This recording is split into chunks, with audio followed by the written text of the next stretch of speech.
비핵화로 가는 첫걸음인지 지켜보겠다. 오늘 미국 백악관에서는요, 조건부로 수용할 수도 있다는 가능성을 내비쳤습니다. 폐막식 장면 보고 계십니다만 이방카, 김영철, 이방카가 특히 눈도 안 마주치고요.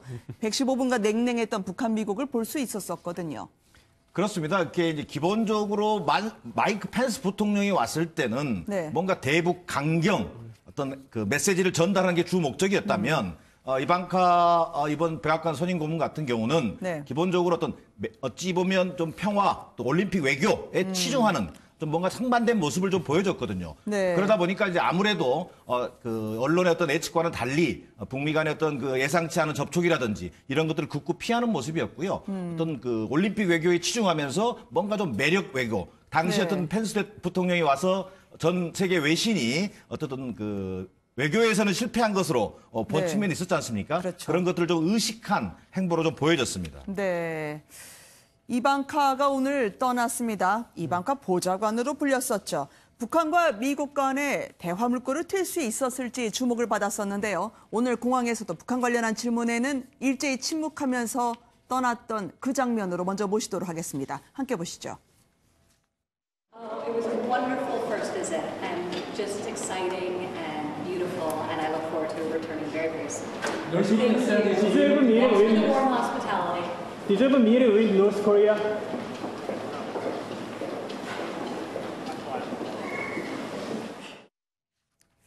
정말 올림픽만을 위해서 왔을까요? 출국할 때도 이 북한에 대해서는 절대 입을 열지 않던데 말이죠. 근데 이방카 보좌관이 지금까지 미국 국내 정치에도 있었어요. 아버지 트럼프 대통령과의 입장 차이를 드러낸 적이 한 번도 없습니다. 항상 트럼프 대통령 여론에서 다소 질타받는 어떤 정책을 내놓는다 하더라도 네. 그렇다 하더라도 그걸 이해한다라는 취지로 이야기하고요. 예를 들어 이번에 뭐 총기 관련해가지고 뭐 교사에게 총을 주자 뭐 이런 것들도 네. 트럼프 대통령이 얘기했을 때 이방카 보좌관에게 언론이 물었더니만은 나는 지지한다는 취지로 이야기했거든요. 그런 것처럼 이번에 이방카 보좌관이 어떤 외교의 물꼬를 트기 위해서는 트럼프 대통령의 입장 자체가 전향적이었어야 되는데 네. 다들 아시겠지만 지금 사상 최고 수준의 지금 규제를 이제 제재를 해상 가하고 있는 차단까지 상황이기 하죠. 때문에 네. 이방카 보좌관에게 특별한 어떤 전환점을 기대하기는 좀 어려웠던 것이 지난 2박 3일간의 현실이었던 것 같습니다. 네, 아빠가 얘기했던 그대로 최대의 압박, 제재를 이야기하고요. 또 딸이 떠나니까 트럼프 대통령은 대북 해상 차단까지 시키지 않았겠습니까? 그래서 그런지 한국 얘기만 하더라고요. 아무래도 한미 동맹이나 이걸 위해서 의식적으로 북한 관련 이슈는 안 하고요. 저렇게 우리 연예인이나 아니면 자신의 딸, 한류 사랑만 이야기하더라고요. 트럼프 대통령의 어떤 그 대한국 외교를 네. 또 철저하게 그 이행했다. 그리고 좀 보완해주는 역할을 충실히 한 것으로 평가할 수 있을 것 같습니다. 네. 실제로 이방카 그 선임 고문 같은 경우는 이번에 어떤 그 한류 특히 어떤 그에 대한 평가라든지 또 올림픽 외교에 어떤 치중하는 모습을 보이면서 뭔가 매력적인 모습을 연출하는데 굉장히 노력한 모습이거든요. 그런 것들이 우리 한국민들에게도 뭔가 트럼프 정부의 어떤 그런 강경 일변도가 아니라 네. 저런 어떤 모습들을 보면서 다시 어떤 한미 관계 어떤 동맹 관계 어떤 이것들을 좀 돈독하게 하는 그런 네. 좋은 계기가 됐을 것으로 저는 보여집니다. 근데 저희가 살펴보면요. 지금 네. 미국 인사들이 예를 들어 트럼프 대통령 방한 때부터 시작해가지고요. 펜스 부통령 왔을 때도 그렇고 이방카 보좌관 왔을 때도 보면요.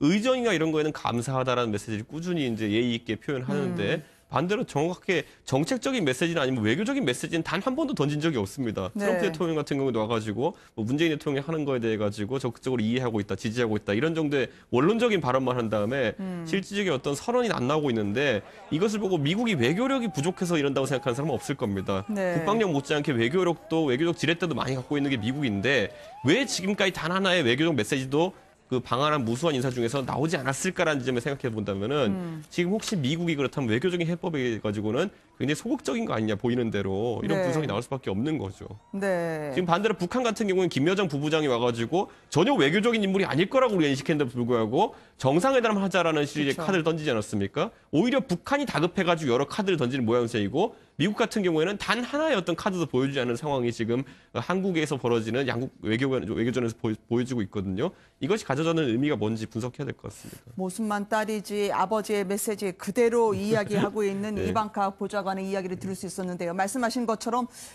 미국 측은 굳이 우리가 앞장서서 먼저 나서지 않겠다라는 입장일까요? 후커 보좌관은 어디 간 겁니까? 오늘 뭐 공항에선 봤다고는 하는데요. 과연 김영철하고 유일하게 만난 적이 있는 그 사람 아니겠습니까? 혹시 안 보이는 데서 뭘 하고 있을까요? 글쎄요, 뭐 접촉 여부는 아직 확인되고 있지 않습니다만, 네. 뭐 언론용어로 따지면 후커를 찾아봐야 될 것 같아요. 그러네.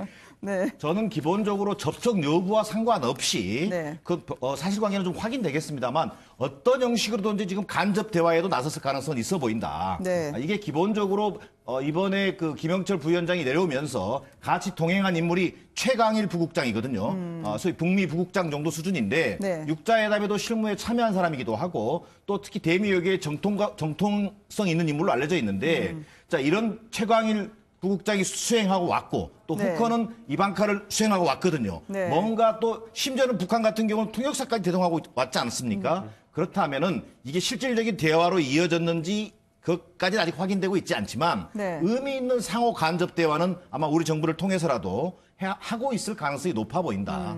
그래서 이제 사실 보면 네. 최후 통첩 비슷하게 이제 트럼프 대통령의 선언이 나왔기 때문에 네. 여기서 이제 키는 북한이 쥐고 있는 것이 사실입니다. 북한이 과연 트럼프 대통령의 지금 최고 수준의 제재, 그다음에 2차적인 조치를 하겠다라고 한 것에 대해 가지고 매우 거친 게 된다 그랬죠. 그렇죠. 매우 네. 거친 2차적 조치가 있을 거라고 했는데 거기에 겁을 먹어서든지 어떤 이유에서든지 간에 네. 뭔가 전환된 어떤 계기를 내줘야 되는 것이고 그것을 미국은 지금 문지방을 어디로 잡아놨냐면은 비핵화 프로세스로 잡아놓은 것이거든요. 그것을 과연 이번에 대표단이 왔던 실무자들에게 전달할 수 있었느냐.